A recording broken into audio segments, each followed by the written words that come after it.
Now, I don't know what happened to acapella. I remember back in the day, acapella meant something, man. Back in the day when you had, I ain't all, but you go all the way back to the Manhattan Transfer. okay, like that's you can go back to them. Okay, you transfer your ass back to them. This was my shit right here, Boys to Men. Now this is about what 20-something years ago. Like I was gonna say, you notice how once they stopped, acapella didn't raise his head again for another 20 years. For another 20 years. And it's funny because the band was known for that one dude who walked with a cane, and he's really walking with that cane right now. Shit, that shit's real. Damn, that's a good gimmick. Maybe I should get one right now. Yeah, he used that shit. He used that shit for a prop back then. Now he used that shit to really walk. Shit, they man to man now. ain't now boy in that shit. I know. It's man to old man. Yeah. Right now, that dude with that cane, if they made that video there, he'd be in the back. Oh, wait up. Hold on. We belong together. Hold on, goddammit. So, what happened? Because today, acapella to me is just like a juggler. Yeah, you got talent, but who gives a fuck? You know what I'm saying? The first Pitch Perfect brought that back. Okay. It was a movie that was well done.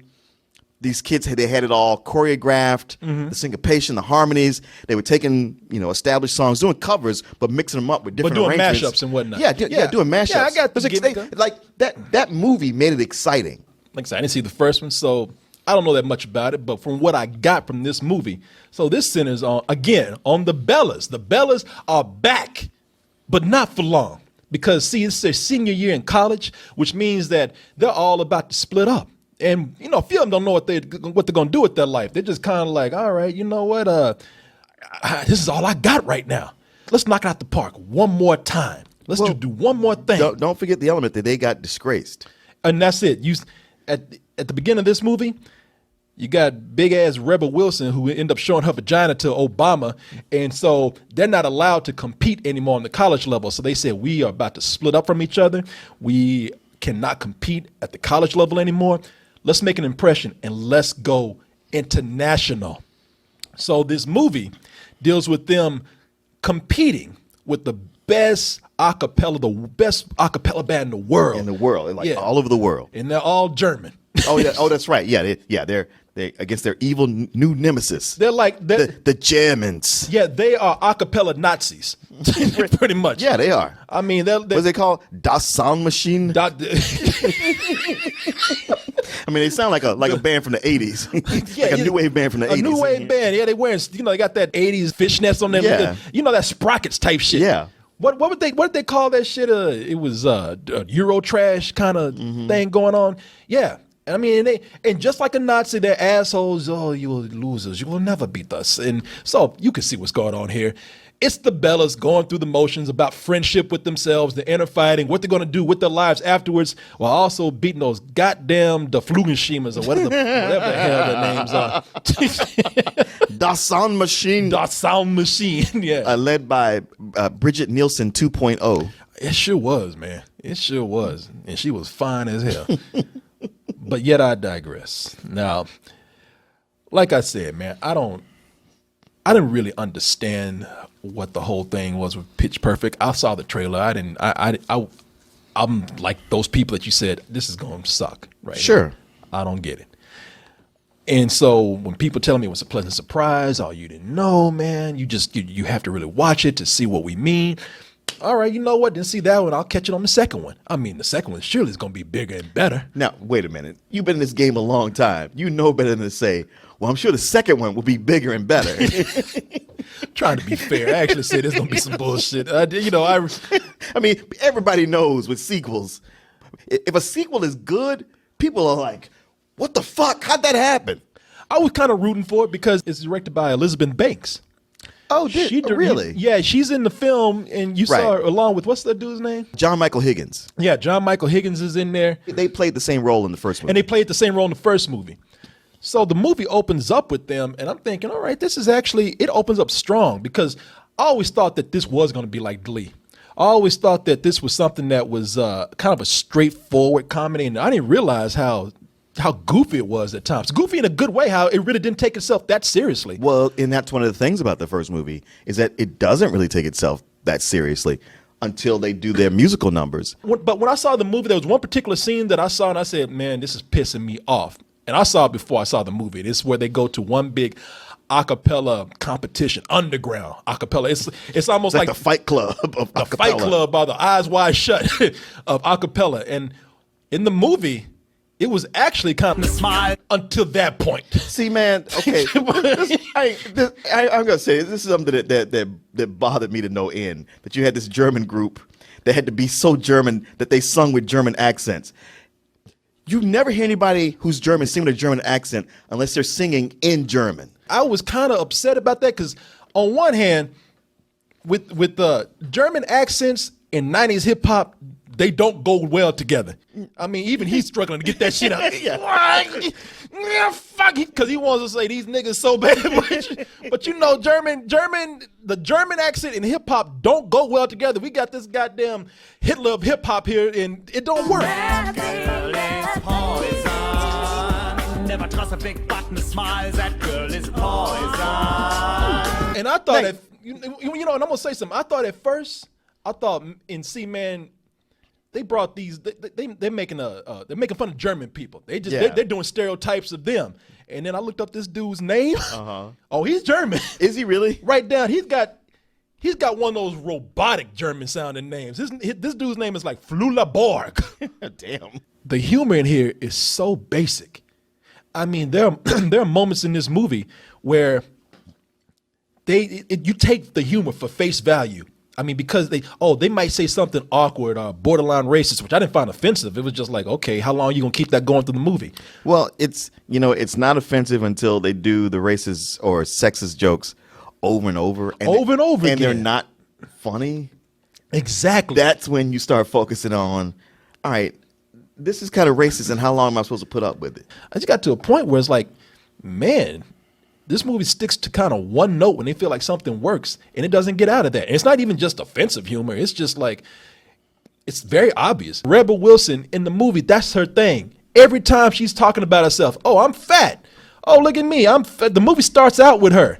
The movie starts body. Heaven forbid you and Melissa McCarthy make a movie together, because the movie just be called I'm Fat. The editing doesn't know how to end on a joke. Yeah. The movie's awkward. Yes. The movie is very awkward, especially the editing and the fact that a movie that's all about pitch would be so flat. Okay, Martin. God damn it. I ain't got nothing for you. I ain't got nothing left. I got nothing left, man. You've driven me tone deaf to your fucking jokes. I got nothing. See, you just did one right there.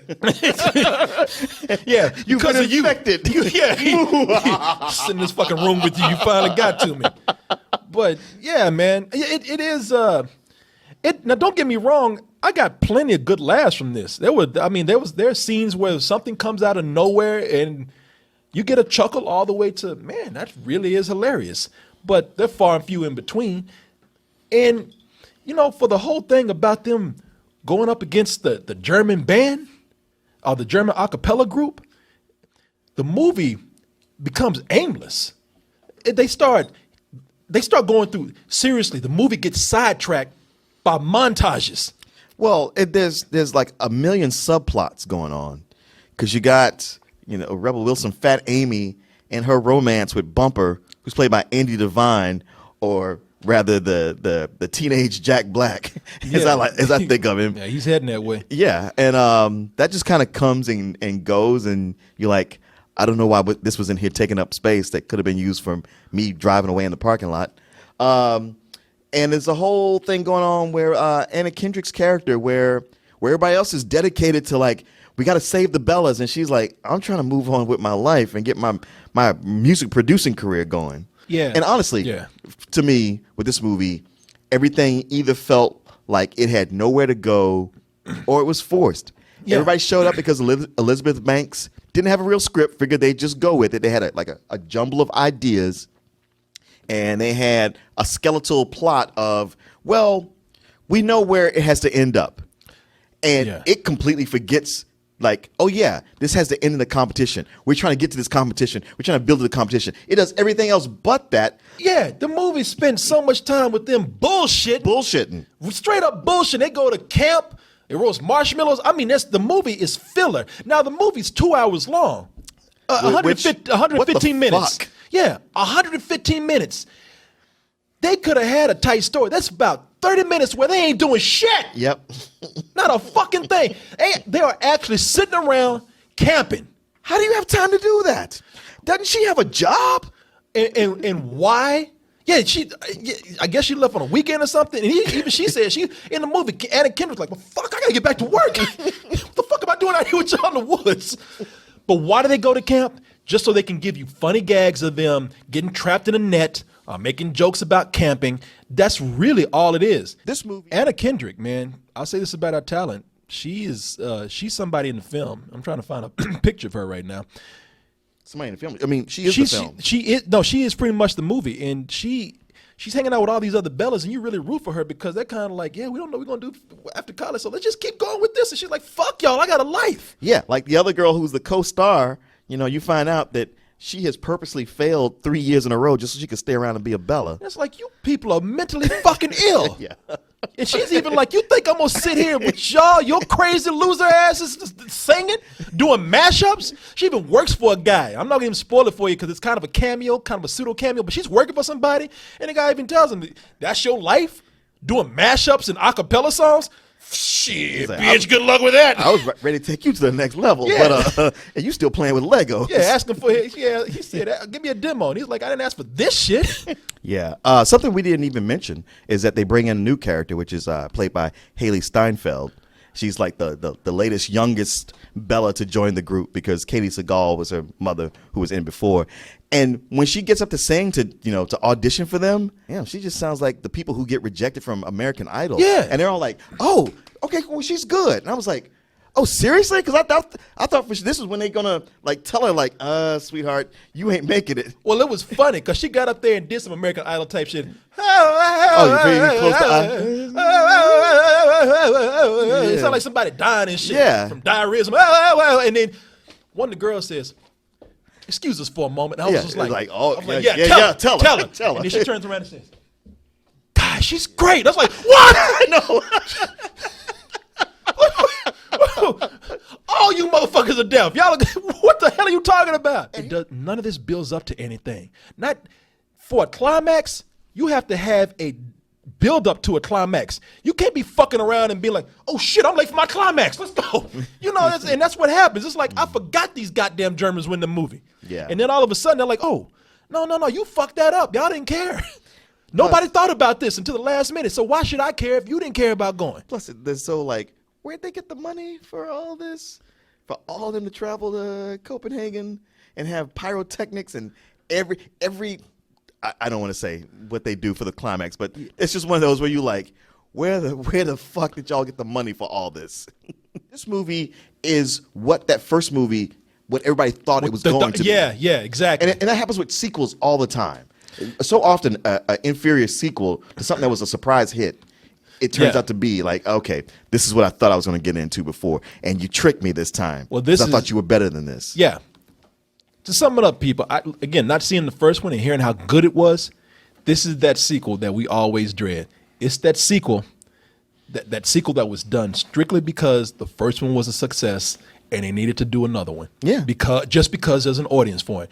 The first one is a success. Glee is out there. Well, that's the thing. The whole Glee thing is it's done. Yeah. They finally canceled Glee. So with this, ain't nothing left. I don't know what it This is. is that man. last gasp. But yeah, I guess so. Yeah, those last fumes in the tank.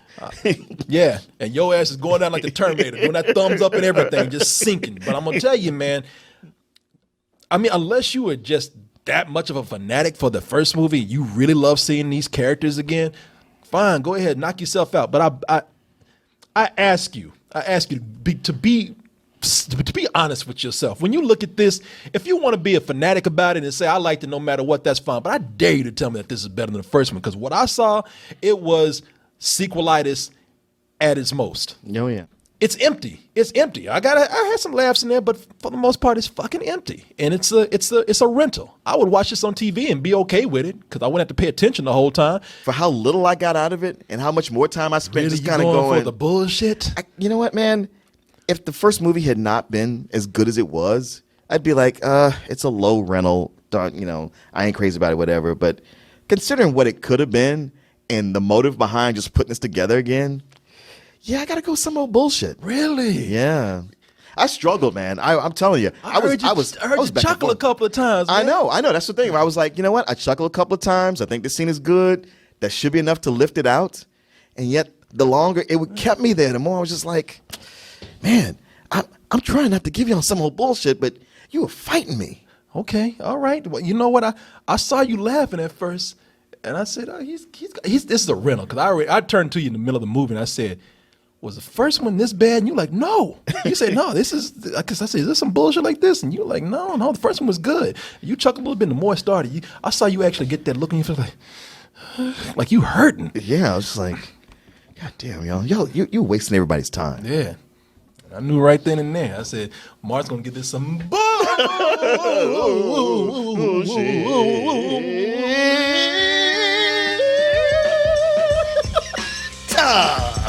crushed it. Nail that shit. Yeah.